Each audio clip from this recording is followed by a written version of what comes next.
পতাকা পেয়ে গেলাম। 400 টাকা নিছে এই পতাকাটা, 400 রুপি। আর একটা টিকিটও পেয়ে গেছি, 1000 টাকা টিকিট 500 টাকা দিয়ে ব্ল্যাকে কিনলাম। 3 জায়গায় চেক করার পরে আমি স্টেডিয়ামের ভিতরে এন্টার করলাম। এটা হচ্ছে অফিসিয়াল শপ আর official price, official T shirt. অবশেষে স্টেডিয়ামের ভিতরে আমি এখন, এটা হচ্ছে স্টেডিয়ামের ভিতরে। আসসালামু আলাইকুম।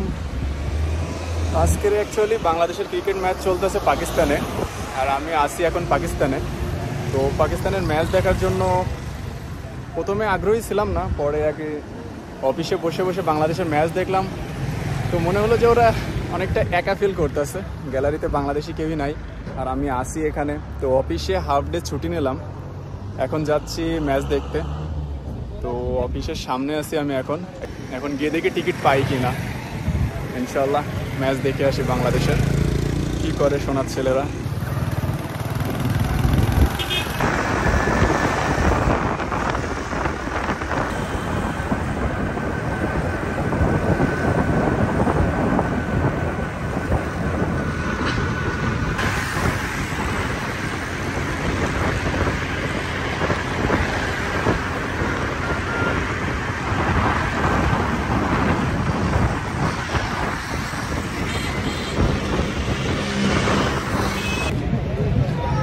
তো আমি পেয়ে গেছি আমার বাংলাদেশের পতাকা পেয়ে গেলাম। 400 টাকা নিছে এই পতাকাটা, 400 রুপি।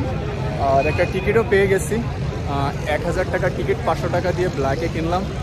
তো এখানে ওই যে নিউজগুলো সব এই যে দাঁড়িয়ে আছে পিছনে, সব নিউজ কভার করার জন্য। আর এর পাশে রয়েছে গেট, আমি এখন এন্টার করব ভিতরে। তো দেখা হবে ইনশাল্লাহ ভিতরে বাংলাদেশের ম্যাচ কি হয় না হয় ইনশাল্লাহ। 3 জায়গায় চেক করার পরে আমি স্টেডিয়ামের ভিতরে এন্টার করলাম। এখানে পেছনে সব আর কি চেকিং চলতেছিল।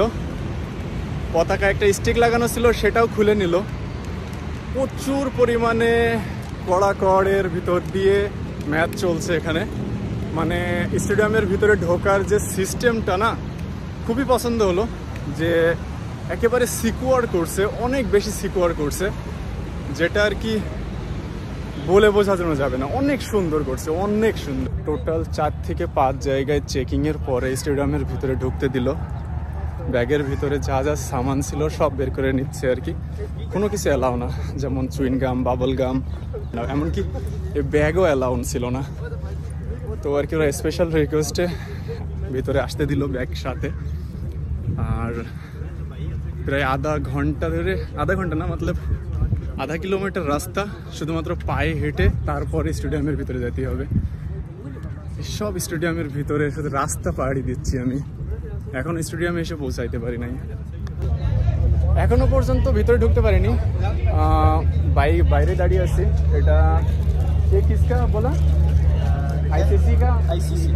आईसीसी का जो ऑफिशियल टी शर्ट का स्टॉल है, टी शर्ट का स्टॉल है। कैप्स और वो सैश कैप और टी शर्ट का जो ऑफिशियल टी शर्ट এখানে আছে। তো এখানে একটা বাংলাদেশের এই যে টি শার্টটা না, বাংলাদেশের টি শার্টটার দাম করলাম।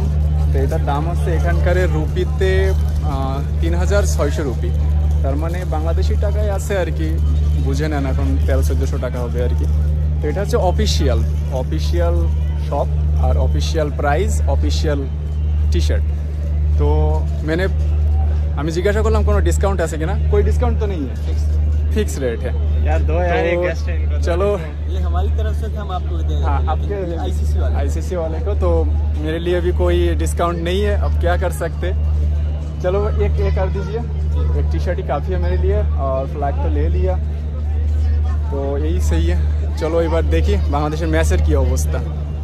অবশেষে স্টেডিয়ামের ভিতরে আমি এখন, এটা হচ্ছে স্টেডিয়ামের ভিতরে।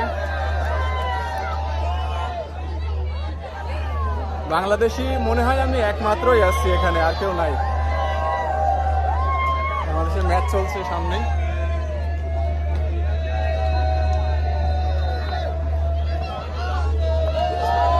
स्क्रीन पर है just number 1 top and play. ये चीज बगड़ा चाहिए।